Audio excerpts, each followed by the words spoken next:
नाज़रीन, टंडो मोहम्मद खान ने भरपासे वारनि इलाइक़नि में तूफ़ानी बरसात तबाही मचाए छॾी आहे। रोडनि रस्तनि ते गोॾे जॾो पाणी बीठल आहे ऐं बिजली जी फ़राहमी मुअतल थी वई आहे। इन हवाले सां वीडियो लिंक ते मौजूद आहे काज़ी शम्स। इन वक्त टंडो मोहम्मद खान में असां मौजूद आहियूं। तव्हांखे ॿुधाईंदो हलंदो टंडो मोहम्मद खान में जेके हालिया बारिशुनि जो जेको सिलसिलो गुज़िरे ॾींहं खां शुरू थियो आहे सो 17 खां 18 कलाकनि ताईं इहो सिलसिलो जारी आहे। तव्हांखे ॿुधाईंदो हलंदो टंडो मोहम्मद खान जा जेके शहर जेके मुख्य चौक आहिनि, अलफतह चौक आहे, मस्जिद अक्सा चौक आहे, शाही बाज़ार आहे, कोलाची मोहल्ला आहे, मुश्तरका कॉलोनी, टालपुर कॉलोनी समेत जेके बठोरो रोड समेत जेके इलाइक़ा आहिनि से मुकमल पाणी हेठि अची विया आहिनि। हिते जेका ज़िले इंतिज़ामिया तरफ़ां पाणी लाइ जेको बरसाति जो जेको अलर्ट जारी कयो वियो उन खां अॻु में के बि क़दम न खयां, जंहिंजे करे जेको जो हिते इलाइक़े में जेको जो मुकमल जेको पाणी बीठल आहे। पर हिते जेका इंतिज़ामिया आहे लाइट जो निज़ाम बि न हुअण जे करे पाणी कढण में तमामु घणी उन अमल जेके आहिनि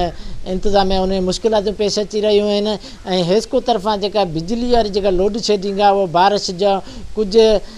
बारिश ईंदे साण ई बिजली गाइब थी वई आहे, जेका अञा ताईं बिजली न ॾिनी वई आहे। तव्हांखे इहो ॿुधाईंदो हलां त तेज़ तूफ़ानी बारिशुनि जे करे टंडो मोहम्मद खान जो जेको मवासिलाती निज़ाम आहे सो बि धरम भरम थी चुको आहे। उन खां अलावा टंडो मोहम्मद खान जे टिनी तहलकनि जा जेके बरहाड़ीनि वारा इलाइक़ा आहिनि, तहलको टंडो गुलाम हैदर आहे, बुलड़ी शाह करीम आहे, तहलको टंडो मोहम्मद खान ख़ुदि आहे, उनजा जेको शेख बिरकियो मुलाकातियार आहे, सईद खान लुंड आहे, नज़रपुर आहे, ॾंदो आहे, मोया, गुलाम शाह बागराणी समेत जेके इलाइक़ा आहिनि उन जा जेके सारियाल वणनि ऐं कमनि जा फसल जेके आहिनि उहे पाणी हेठि अची चुका आहिनि। उते जेके आबादगार आहिनि उन्हनि में सख़्तु मायूसी छाइल आहे, छाकाणि त कुझु सारियाल जो फसल जेको पची चुको आहे, जंहिंजे करे तेज़ बारिश ऐं तूफ़ाननि जे करे उहो फसल किरी तबाह थी वियो आहे। उन खां अलावा टंडो मोहम्मद खान जी जेका जेके बि जेके ड्रेनेज खाते तरफ़ां जेके बि सिमनाला आहिनि उन्हनि जूं खांटियूं न थियण जे करे उहे जेके आहिनि ज़्यादा पाणी अची वञण जे करे उहे वापसि